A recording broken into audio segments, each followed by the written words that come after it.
문과적인 성향이 강한 친구들이 글씨를 좀 더 잘 쓰는 게 있어요. 아 이게 맞아. 정돈이 되고 그리고 뭐 하나 놓치지 않고 다 적으려고 그래요. 선생님의 그 한마디 뭐 이렇게 어떻게든 다 적으려고 해요. 그러니까 이 적는 친구들 중에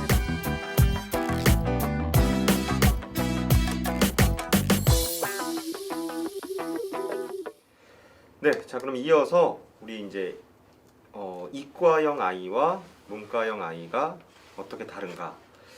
일단 이게 구분할 수 있는가, 구분이 가능한가? 약간 그런 거, 약간 너무 이분법적인 느낌이 있잖아요, 그렇죠? 이과형 아이와 문과형 아이가 어떻게 다른가? 이거 자체가 이미 구분은 하고 있네요. 그쵸. 질문 자체가 네. 이미 뭔가 약간 논란의 여지가 되고 있는. 그래서 그냥 일단은 저 그런 얘기부터 해봤으면 좋겠어요. 그냥 학생으로서의 이과형, 문과형 아이 말고 그냥 사회생활 속에서 이과, 문과의 어떤 약간 이과적인 성향의 사람과 문과적인 성향의 사람의 차이? 어떤 게 있다고 생각되는가? 질문이 어려운가요? 그 뭐지 얼마 전에 유재석 나오는 퀴즈 프로그램 있잖아요. 유퀴즈. 왜 얘기해도 네. 돼요? 아, 그 요즘에도 해요? 네.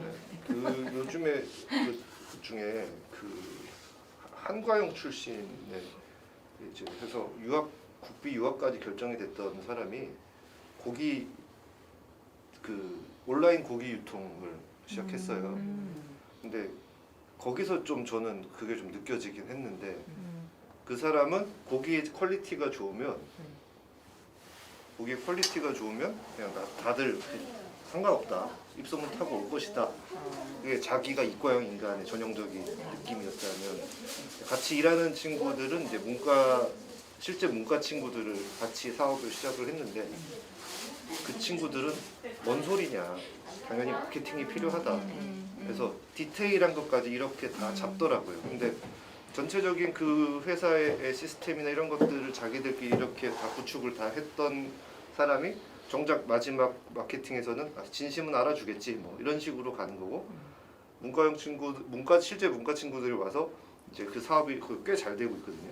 근데 그때 이제 마케팅이나 이런 디테일한 것들을 잘 챙겨줬더니 좀 더 잘 되더라라는 게 대표적인 것 같아요. 그래서 이과형이라고 소위 말하는 사람들은 약간 그런 디테일이 좀 떨어지거나 대신에 좀 전체적인 부분에서 약간 빠릿빠릿한 게 있는가 하면은 소위 말하는 문과형 인간이라면 이제 약간 그런 디테일한 부분, 약간 감성적인 부분을 좀 건드려주는 뭐 그런 사람들이지 않을까요? 저는 어디서 그 예를 들었던 것 같아요. 뭐냐면요, 엑셀 같은 걸 이렇게 막 쳐야 될 데이터가 엄청 많을 때 문과형인 일부 사람들은 그걸 다 빠르게 쳐요. 이과형 약간 사람은 시간이 심지어 조금 더 걸릴지도 몰라. 하지만 그것에 체계와 공식을 짜서 한 방에 뿅 됐을 때 스스로의 그 감동, 와 했다. 막 이런 부분. 그래서 약간 어떤 시스템을 만들고 체계를 만들고 약간 이런 부분 쪽에서는 이과형 사람들이 조금 더 강한 것 같고, 보통 근데 이과형은 이제 거기까지 했다, 만들었다, 이제 누군가 오겠지. 근데 정작 이제 홍보와 어떻게 보면 그러니까 뼈대를 잘 만들어 놓는 스타일이 이과형인 느낌이 나고, 사회생활 속에서는 그거에 조금 더 약간 잘된 표현이고 뭐고 약간 그런 살을 잘 붙여가는 쪽이 문과형인 경우들이 좀 있었던 것도 같아요. 뭐 그런 느낌, 그 정도. 그런 생각이 좀 들고, 그리고 그런 느낌이 있어요. 이제 수업 시간에 이제 말장난 같은 거를 이렇게 많이 하거든요. 뭐 비슷한 언어 유희 같은 게 해가지고 막 그런 걸로 이렇게 말장난 하는데, 보통 그거는 애들이 이제 그런 걸 하면 국어를 잘한다, 선생님 국어도 잘해요, 뭐 이렇게 하는데, 보통 그 이과 성향의 사람들이 잘하는 느낌이 있어요. 이렇게 뭐냐면 약간, 그러니까 이과 성향이 이렇게 탁 들어오면 뭔가 1대1로 이렇게 탁 나가고 약간 요런 호흡 같은 게 좀 빠른 느낌? 그래서 오히려 이제 뭐 국어적인 그런 거랑 또 상관없이 약간 뭐 이 딱 뇌에 뭔가 들어오면 정보를 그거 가지고 뭐 바로 이렇게 받아치고 그런 쪽이 오히려 이과형. 그래서 수학 선생님들이 그런 말장난을 많이 했었던 경향이 좀 있었던 느낌도 있네요. 그런 느낌? 이과, 문과. 그냥 요거는 이제 간단하게 얘기해 본 거고, 그러면은 네, 학습에서의 차이. 그러니까 뭐 이런 느낌으로 가야 될 것 같아요. 우리가 이제 이과냐 문과냐에 이렇게 쭉 해가지고 여기서부터 이과 문과 애매하죠. 근데 이제 경향성이라는 게 이제 약간 이쪽 약간 좀 이과형, 약간 문과형, 중간에 약간 이도저도 아닌 느낌, 다 잘하는 형, 뭐 이렇게 다 못하는 형이라고도 표현해야 되나?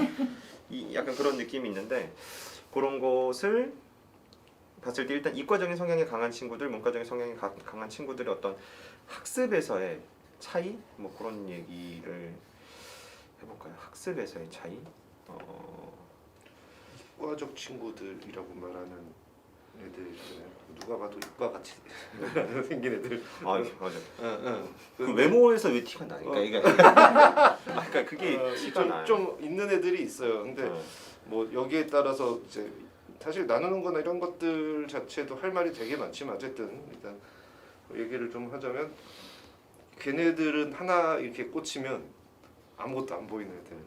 이렇게. 네, 제 몰입도. 제자 중에 한 명은 그냥 걔는 누가 봐도 그러니까 쟤는 이과를 안 가면 큰일 나게 생긴 애가 있었는데 그러니까 하나 딱 몰입하잖아요. 그러면 횡단보도를 건널 때 옆에 차가 오든 말든 그냥 간대요. 그냥 엄마가 그래서 어머님이 굉장히 걱정 많이 하시고 막 그랬는데 그 글씨나 이런 것들 막 보면 좀 글씨 좀 이쁘게 쓰라고 막 그렇게 해도 그게 귀에 안 들어오는 거예요. 걔는 일단 빨리 답을 내야 되는 지금 이제 곧 고3이네요. 어쨌든 그 친구가 있는데 그런 것 같아요. 소위 말하는 이과형 친구들은 하나 꽂히면 주변 것들이 잘 안 보이는 약간 그런 느낌이 좀 있을 것 같고 그리고 소위 말하는 문과형 친구들은 이제 특히 여학생들에서 저는 좀 많이 본 게 성격 차이, 결국 성격 차이잖아요. 근데 좀 주변 것들까지 좀 신경 많이 쓰는 디테일들이 역시나 아까 얘기했듯이 그런 것들이 좀 있는 학생들 뭐 그런 것 같아요. 약간 뭐죠? 디테일에서도 약간 그런 느낌이 좀 있네요. 저도 그런 생각 많이 안 했었었는데 그런 느낌이 있잖아요. 디테일하게 보는 친구들이 그러니까 뭐냐면 꼼꼼하게 보면은 볼 수 있는 폭이 좀 좁고 그 다음에 좀 빠르게 큰 틀에 있는 것을 보면은 그러니까 좀 이렇게 느슨하게 오히려 봐야 큰 틀에 있는 걸 또 볼 수 있고 그래서 큰 틀에 있는 걸 이렇게 짠 사람들은 그런 것들을 또 이제 디테일한 세부적인 걸 못 짜기도 하고 뭐 그런 경우들도 있는데 그것도 약간 이과 문과일 수도 있고 약간 성향의 차이일 수도 있고 저는 약간 수학 쪽 우리가 이제 수학 위주로 얘기를 뭐 할 수밖에 없겠죠. 수학에서는 그게 제일 큰 것 같아요.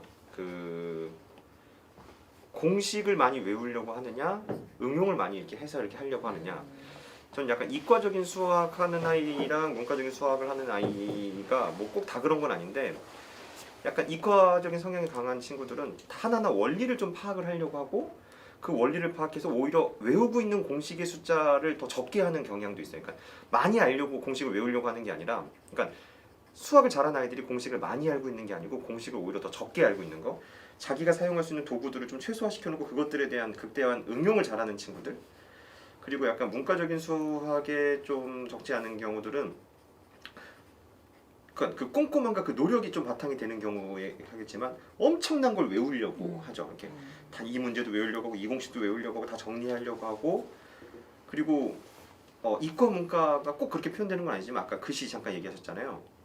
문과적인 성향이 강한 친구들이 글씨를 좀 더 잘 쓰는 게 있어요. 이게 맞아. 정돈이 되고 그리고 뭐 하나 놓치지 않고 다 적으려고 그래요. 선생님의 그 한마디 뭐 이렇게 어떻게든 다 적으려고 해요. 그러니까 이 적는 친구들 중에서는 뭐 성향이 있겠지만 놓치지 않으려고 하는 경우도 있지만 지금 당장 이해가 되지 않기 때문에도 있는 것 같아요. 약간 뭐냐면 지금이라도 적어놔야지 나중에 볼 수 있어. 뭐 그래서 약간 꼼꼼하게 적고하는 친구들한테는 오히려 좀 느슨하게 하기를 좀 중요한 건 네가 내용을 이해하는 거야 이렇게 좀 얘기를 하는 것이고 그리고 약간 좀 이렇게 이과 성향이 강한 친구들한테는 오히려 이제 조금 더 뭐라고 해야 되지 조금 더 필기나 그런 것들을 더 공들여서 하게끔 그런 부분들에 대한 내용도 좀 얘기를 많이 하는 그렇게 좀 하게 되더라고요. 그런 것 같지 않아요? 그 문과적 친구들 같은 경우는 필기를 할 때 나중에 이제 다시 봤을 때 자기가 요 전체적인 흐름을 모르면 어떡하지? 라는 것 때문에 좀 더 세밀하게 그러니까 앞뒤 상황을 많이 고려하는 거죠. 근데 이과적 친구들은 일단 써 약간 이런 느낌 그런 것도 좀 있지 않을까. 약간 이과가 좀 더 개구장이가 또 많은 느낌도 그러니까 남자애들 때문에 그럴 수도 있어요. 남자애들이 많아서 그리고 그것도 있지 않나요? 약간 그러니까 남녀 분반의 경우에 보통은 남학생이 한 3분의 2가 뭐 한 이과 그 중에 3분의 1이 문과 더 좁을 수도 있지만 또 여학생은 또 이렇게 반대로 이렇게 들어가 있거든요.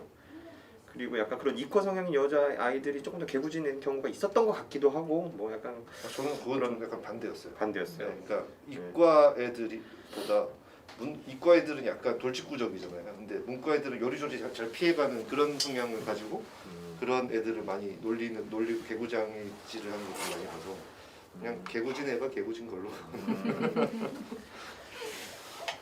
참 이게 이 주제를 소주제로 택하긴 했지만 무슨 얘기를 우리가 하고 싶은 것인지 약간 그리고 또 이제 현실적으로 이과를 택하는 경우와 문과를 택하는 경우들이 각각 어떤 것들 때문에 있는지에 대한 얘기도 살짝 해봤으면 좋겠더라고요. 이과 어떤 경우에 이과를 택하느냐. 일단은 이과를 택하는 경우 중에 하나는 가장 간단한 거는 수학을 잘해서도 있고 또 나기보다 요즘은 시대적 흐름. 네, 이과가 취직이 잘 된다. 취직이 그러니까 잘 돼서 훨씬 큰 네, 취향이 뭐건 간에 무조건 다 이과인 거죠. 국어랑 사회가 싫어서도 있고. 근데 그게 네. 대충 비슷한 이제 상관관계에 대한 연구가 있는데 네, 그게 교육 과정에 따라서 10년 주기로 바뀐대요. 네 맞아요. 네, 그래서 저 때는 저 때까지는 이과가 강세였고 저랑 한 2, 3년 차이 나는 후배들 기준으로 보면 문과가 더 강세였고 네. 다시 요즘엔 또 이과가 또 강세. 이런 식으로 이게 왔다 이렇게 갔다 되면 다 이과가 좋다 해서 쭉 갔다 그렇죠, 가요. 그렇죠, 맞아요. 그렇죠. 맞아요. 맞아요. 문과적인 그게 그런 것 같은데 요즘은 많이 그래도 경계가 없어졌으니까. 그런데 그래도 과목 선택이나 이런 것들 그렇죠. 할 때 보면 1학년, 2학년 때는 이제 이과가 많아졌다가 도저히 수학이나 과학이 안 되니까 3학년 때 바꿔야 되는 친구들이 많아서 그래서 고민들을 되게 많이 하시더라고요. 그래서 어떤 경우에는 반이 하나 더 생기는 얘들도 문과 쪽으로 그러니까 선택을 부모님의 말씀에 의해서 했다가 바꾸는 수들이 생기더라고요. 그러니까 이게 조금 참 맹점인 것 같아요. 그래요. 어떤 경우에 또 문과를 선택하시면 문과를 선택하는 아이 수학 못해서. 수학 못해서 과학 못해서. 과학이 싫어서 그러니까 국어가 좋아서도 있지만 수학과학이 못해서. 맞아요. 그 이제 수학과를 계속 놓쳐서 하기 뭐 어려워서 그런 경우들. 근데 약간 좀 첨언을 좀 하자면 이제 혈액형에 대한 얘기가 나오잖아요. 뭐 A형은 어떻다, O형은 어떻다. 그래서 전 세계적으로 뭐 그거 맹신한 나라가 뭐 우리나라밖에 없고 뭐 일본밖에 없다 이렇게 얘기가 많이 나오는데 근데 실제로 우리 한국 사람들의 성향은 혈액형 네 종류로 소위 말하는 분류로 됐을 때 분류가 된대요. 이유는 어렸을 때부터 계속 그걸 듣고 자라서 그렇대요. 근데 마찬가지로 이과냐 문과냐에 대한 것도 이과적 성향이냐 문과적 성향이냐가 사실은 제가 봤을 때는 뭐 그렇게 큰 의미가 없어 보이는데 부모님들이나 아이들이 거기에 대해서 넌 이과적 인간이야 뭐 문과적 인간이야 이렇게 하다 보니까 성향이 조금씩 갈리는 사회적 현상인 것 같은데 근데 저 같은 경우는 사실은 이제 사회가 싫어서 이과를 간 케이스거든요. 사회과학을 너무 못하는데 사회가 사회과학 반사회적인 네, 약간 그런 성향도 좀 강하고 그래가지고 저는 이과를 택했는데 좀 그 전공 선택이나 이런 것들에 대해서 후회를 좀 했던 것들이 좀 있어요. 저는 문과적 성향, 소위 말하는 문과적 성향이 되게 강한 사람이다 보니까 좀 고생을 많이 했는데 근데 지금도 부모님들 중에서는 아이들이 우리 애가 이과냐 문과냐 미리 선을 그으려시는 하고 하시는 분들이 계셔서 사실은 어렸을 때부터 그 철저하게 진로에 관한 고민을 많이 하셔야 된다고 생각을 하거든요. 아까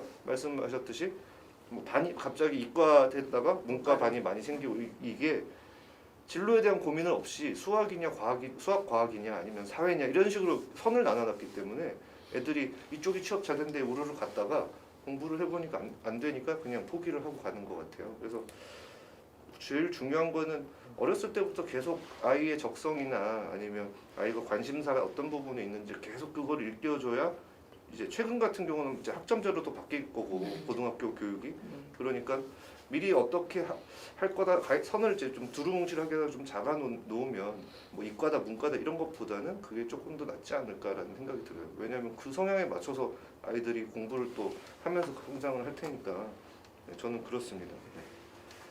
이게 좀 얘기하다 보니까 이게 조금 더 확장되면 거의 뭐 교육 정책과 교육 철학이나 막 그런 것까지도 사실 다 건드려야 할 것 같은 느낌. 복잡한 이야기가 될 수 이게 있어요. 약간 그런 느낌. 이게 아까 이제 문이과를 선택하거나 좀 나눠지는 경향 중에서는 어떤 어렸을 때 경험이든 학습적인 어떤 불균형에 의해서 어느 쪽으로 쏠리는 경우들이 있잖아요. 그렇죠. 뭐냐면 분명히 쏠린 아이라는 건 있어. 그 성향이라는 것도 있는 경우들이 있지만 네.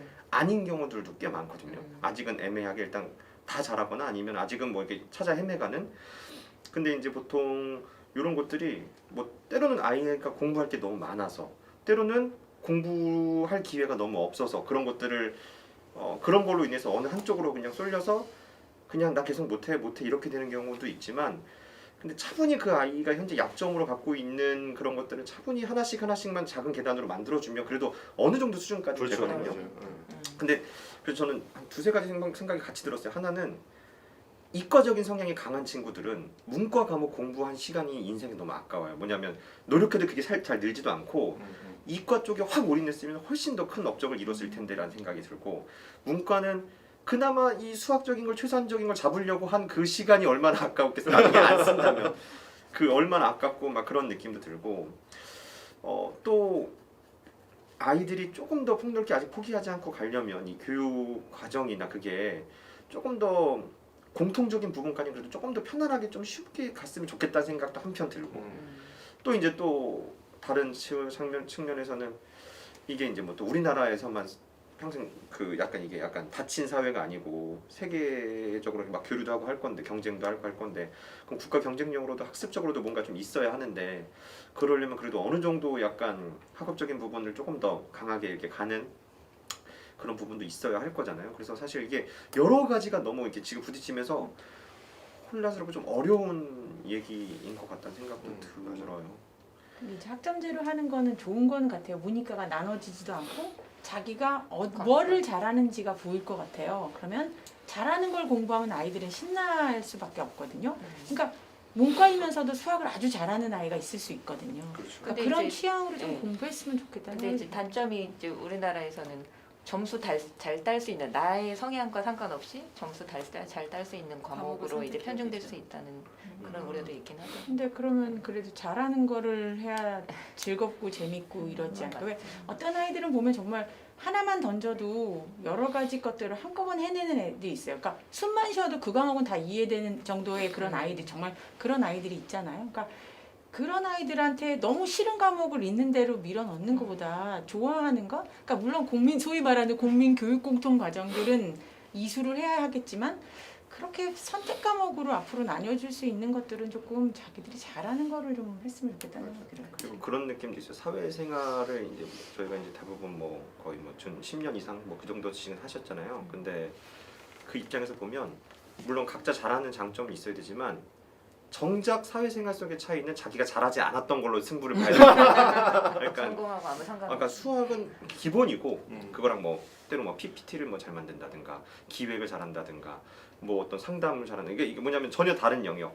때로는 뭐 그러니까 일머리 아닐까요? 그건 소위 말하는. 경치 쪽에서는 뭐 영어랑 그런 부분을 공부해서 그 부분 뭐 해석을 해가지고 문제를 또 만들어야 한다든가. 그러니까 좀 전혀 다른 영역을 결국은 해야 이 자기 거랑 융합이 되면서. 그러니까 요즘은 제가 봤을 땐 최소한 뭐 컴퓨터랑 좀 결합을 시키든 몇몇 영역들이 결합이 된 약간 융합형으로 해야 조금 더 어느 한쪽에서 이게 좀 약간 두각을 나타낼 수 있지 않나 생각도 들고. 사실 그 융합형이라는 부분 때문에 점점 이제 교육 과정이 문이과를 크게 구분하지 않고 가는 쪽으로 그래서 뭐 문과이지만 수학을 잘해야 거기서 경쟁력이 생기고 뭐 그런 식으로 이제 교육 과정이 가는 것 같기는 한데 사실 그 취지는 살면서는 점점 더 공감은 되는 것 같아요. 그러니까 마찬가지로 저도 이제 꾸준히 이과 공부를 하고 이과 쪽 일을 하면서 지금까지 이제 살고 있지만 살아가면서는 사실은 문과적인 소양들이 어떤 면에서는 많이 또 훨씬 더 많이 요구가 되는 부분들도 있고 그래서 한편으로는 내가 학생 때 그 부분이 싫었어도 조금 더 이제 공부를 하거나 그런데 조금 더 이제 접할 기회가 있었으면 좀 어땠을까라는 생각들도 드니까 근데 다만 이제 이게 이제 아이들 공부해야 되는 그 당사자 아이들의 생각을 했을 때는 그런 소양을 다 같이 갖추고 있으면 너무 좋지만 그래서 문이과 상관없이 이제는 모든 걸 다 잘해야만 경쟁력이 있는 걸로 점점점 가니까 이제 아이들한테 그게 다 모든 게 점수로 가야 되니까 그게 조금 그 부담감이 느껴지기도 하고 안타깝기도 하고 뭐 그렇기는 하죠. 근데 네, 요즘 사회 자체가 약간 뭐랄까 뭐 이과적인 부분을 잘 생각하는 문과형 인간 혹은 뭐 이제 문과적인 소양까지 가지고 있는 이과적 인간 뭐 이런 식으로 모든 걸 갖춘 슈퍼맨 같은 인간을 너무 네, 좀 원하고 있는 것 같아서 쉽진 않죠. 근데 이제 저 같은 경우는 이제 요즘에는 이제 문과 친구들 이제 뭐 문과 쪽 친구들 이제 이렇게 만나고 할 때도 그 아이들한테도 물론 그 아이들한테 뭐 네가 뭐 이과형 문과형 얘기는 안 하지만 뭐 네가 지금 수학이 뭐 조금 자신이 없거나 뭐 재미가 없거나 해도 결국 네가 어느 쪽을 선택하던 어쩔 수 없이 우리나라 교육 과정에서는 네가 수학이란 부분을 일단은 잡고 가야 돼. 그래야 네가 나중에 이과 쪽 전공을 선택해도 뭐 할 수 있고 혹은 문과 쪽을 선택하고 싶다고 해도 남들보다 네가 더 편하게 갈 수 있어 하면서 설득 아닌 설득을 해야 되는 현실이 좀 내 마음이 편하지만은 않은 네. 오히려 융합형이라는 게 사실은 문과 이과라는 건 제도가 만든 네. 성향인데 그 제도에 허점이 생기니까 이제 융합형이란 말을 만들고 아이들은 해야 될 게 더 늘어났어요. 근데 이과 철저하게 이제 뭐 예를 들어 영재교 들어간 친구들이 이제 인문학도 공부를 해야 된다는 상황이 돼 버리니까 좀 더 많이 힘들어지지 않았나 싶기도 합니다. 물론 보니까 진짜 정말 탑에 있는 친구들은 그냥 다 다 잘하긴 네. 하는데 그런 건 약간 얘기를 하면 안 되죠. 어차피 잘하는 네, 놈들. 어차피 잘하니까. 그래요. 우리가 이 주제를 어떻게 마무리 지어야 될지에 대해서 제가 머리가 좀 혼란스럽다. 이게 너무 큰 주제고 해서 근데 결국은 저는 약간 오히려 이제 약간 좀 좁혀서 가장 가깝게는 이과형, 문과형 약간 성향을 보이고 있는 학습에서 성향을 보이고 있는 아이들이 분명히 있긴 있으니까 어찌됐건 약간 이과형 그 성향이 강한 친구들은 응용하는 것들 너무 좋아하기도 하고 하는데 그런 친구들은 차분한 트레이닝이랑 줄 맞춰서 푸는 거랑 그리고 그 아이들도 너무 안 외우려고 그래. 아무것도 안 외우려고 하고 그냥 막 거친 친구들이 있거든요. 근데 그래도 그렇게 꼭 알아야 될 것들은 가지고 가게끔 좀 잡는 학습을 해야 되고 약간 문과형 친구들 약간 그런 학습에 비슷한 성향을 보이고 있는 친구들은 어찌됐건 중요한 건 원리, 그러니까 공식을 담으려고 하는 게 아니고 원리를 담고 그걸 이해하려고 하고 약간 그런 쪽에 이제 학습 쪽을 계속 이제 끌고 가고 그 너무 필기에 집착하지 않고 본 그 내용에 집착을 하는 그러니까 그런 식으로 하는 걸 좀 추천을 하면서 그 격차를 좀 좁혀 나가고 단점을 좀 해결할 수 있는 학습을 하면 좋지 않을까. 그러면서 일단은 지금 저희 얘기를 많이 이제 들어주실 분들은 아직은 좀 어린 친구들인 거잖아요. 근데 그런 친구가 정작 나중에 이과 문과 쪽을 조금 더 나누기 전에 기본적으로 가져가야 될 어느 정도 소양이 있긴 있으니까 잘 그래도 끌고 갔으면 좋겠어요. 혼란스러워지기 전에 이 정도. 그것처럼 융합형 학습을 하세요. 사실은 맞죠. 저희가 어떻게 근데 미래를 오늘 공부해요. 말씀하신 게 그건 것 같아요. 문과적 성향이 있는 친구들은 약간 이과적 성향 그렇죠. 쪽 네, 공부를 보완을 좀 좀 더 할 수 있게 해주고. 도와주고 또 반대인 친구들은 그 반대로. 네.